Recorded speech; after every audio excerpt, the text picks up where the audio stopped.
Hello everyone, thanks for being here in my YouTube channel. I hope कि आप सभी लोग बहुत अच्छे होंगे इस पैंडेमिक की सिचुएशन में और सभी जरूरी प्रिकॉशंस ले रहे होंगे।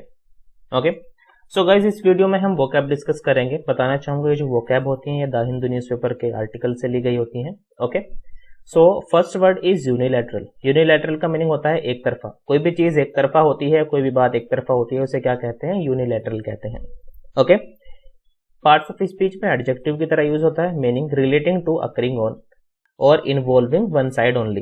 ओके, यानी कोई बात एक तरफा होती है, बाइज्ड होती है, ठीक है, उसे क्या कहते हैं? यूनिलैटरल कहते हैं। Synonym lopsided, partial, skewed. Antonyms bilateral, mutual, united. Uses of the sentence देखते हैं। The decision needs to be unilateral within the company, यानी जो डिसीजन होना चाहिए वो कंपनी के अंदर यूनिलैटरल होना चाहिए, एक तरफा होना चाहिए। ये नहीं होना चाहिए कि कुछ एम्प्लॉय कंपनी के किसी बात को बोल रहे हैं, कोई किसी बात को बोल रहे हैं, यानी वो डिसीजन यूनिलैटरल होना चाहिए। नेक्स्ट वर्ड इज स्टेटस क्यो, यथा स्थिति। पार्ट्स ऑफ स्पीच में नाउन की तरह यूज होता है। द एग्जिस्टेंट स्टेट और कंडीशन, यानी किस प्रकार की कंडीशन है, ओके, उसे क्या कहते हैं? यथा स्थिति या स्टेटस क्यो कहते हैं। Synonym state of affairs, current situation. Antonyms lapse, reserve, farmer.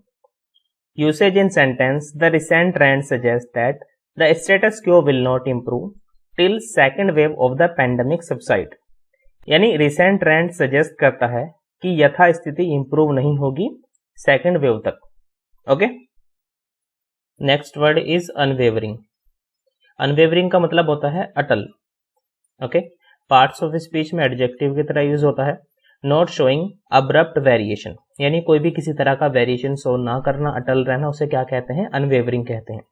Synonyms firms, resolute, steadfast. Antonyms irresolute, wavering, fickle. Usage in sentence. The unwavering stance of employees saw him losing his job. यानी जो unwavering stance था, okay, यानी जो उसका अटल स्वभाव था, वो उसको उसकी जॉब छुड़वा रहा था। Okay, next word is disproportionate. Disproportionate का मीनिंग होता है असम। कोई भी चीज किसी के समान ना हो या उसका उससे कंपैरिजन ना किया जा सके, किसी चीज से बहुत ज्यादा छोटा या बहुत ज्यादा बड़ा होना क्या कहलाता है? डिसप्रपोर्शनेट कहलाता है। ओके, पार्ट्स ऑफ स्पीच में एडजेक्टिव की तरह यूज होता है, meaning not proportionate, out of proportion, as in size और नंबर। ओके, किसी के साथ कंपैरिजन ना होना किसी साइज और नंबर में। Synonyms excessive, inordinate, inequal. Antonyms equal, proportionate, commensurate. Usage in the sentence. The rise in the number of cases in second wave is quite disproportionate to the estimate. Okay? यानी जो rise है वो numbers का, जो second wave में बहुत ज्यादा cases आए हैं कोविड-19 के, ओके, उसके बारे में बात की जा रही है, वो इतना एस्टिमेट नहीं किया गया था, यानी वो उससे बिल्कुल असम है, उसका जैसा नहीं है। Okay, next word is impoverish, गरीब करना। पार्ट्स ऑफ स्पीच में वर्ब की तरह यूज होता है। To reduce to poverty, to make poor quality, productiveness, etc. exhaust the strength और richness, right? यानी किसी चीज की क्वालिटी में खराबी कर देना, ओके, और या किसी चीज का जो प्रोडक्शन होता है उसमें कमी कर देना या उसको कम कर देना, उसे क्या कहते हैं? इम्पोवरिश कहते हैं, गरीब करना बोल सकते हैं। Okay, synonyms bankrupt, ruin, deplete. Antonyms enrich, empower, अडोर्न।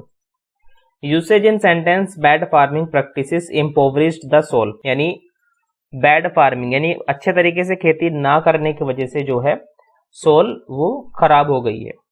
Next word is sovereign. Sovereign का मतलब होता है महाराज, यानी जो महाराज होते हैं उन्हें क्या कहते हैं? सोवरिन कहते हैं। पार्ट्स ऑफ स्पीच में नाउन की तरह यूज होता है। अ मोनार्क, किंग, क्वीन और अदर सुप्रीम रूलर, जो भी अदर सुप्रीम रूलर होते हैं या किंग हो यानी राजा होते हैं, ओके, उन्हें क्या कहते हैं? सोवरिन कहते हैं।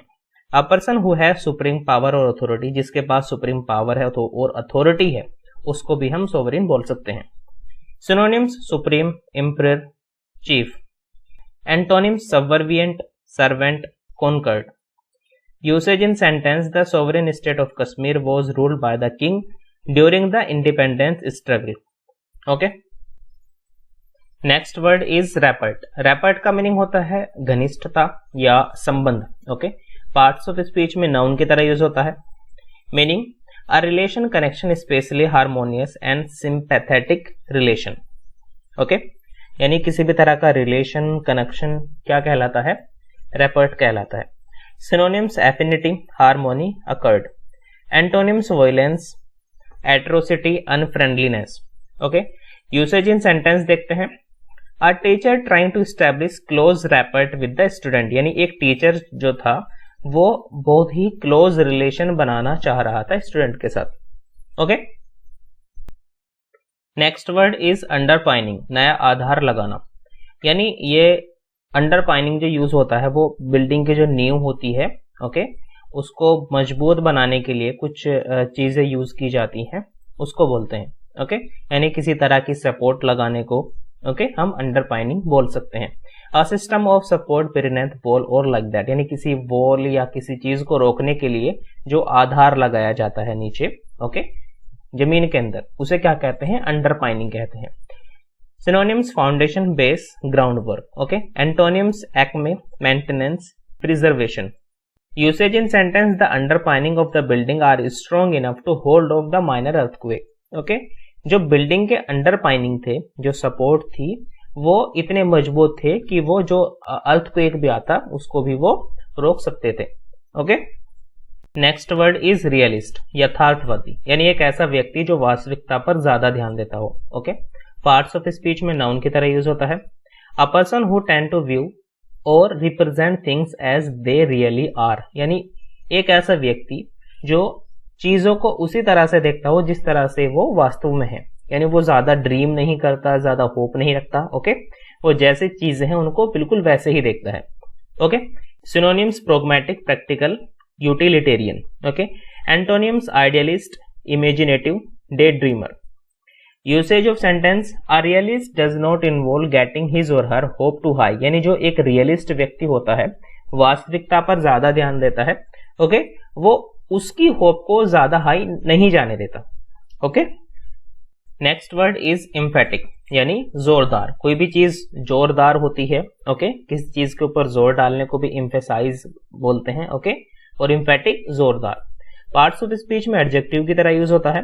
यूजिंग एम्फेसिस इन स्पीच और एक्शन, जो व्यक्ति किसी भी तरह की बात में या किसी भी तरह के एक्शन में जोर डालता है, ओके, यानी ठोस बात रखता है, ओके, जोर डालकर वो बातें करता है, उसे क्या कहते हैं? एम्फेटिक कहते हैं। Okay, synonyms assertive, insistent, firm. Antonyms ambiguous, faint, doubtful. Usage in sentence, India registered an emphatic win against Pakistan in the opening match of the world cup, यानी जो इंडिया की जो टीम है उसने एम्फेटिक जीत हासिल की, यानी जीत रजिस्टर्ड की पाकिस्तान के खिलाफ वर्ल्ड कप में। Okay, so guys I hope कि आपको ये वीडियो अच्छी लगी होगी। ओके, और यदि आपको ये वीडियो अच्छी लगी है तो प्लीज चैनल को जरूर सब्सक्राइब कीजिएगा और ज्यादा से ज्यादा शेयर कीजिएगा इस वीडियो को। Okay, thank you so much, bye.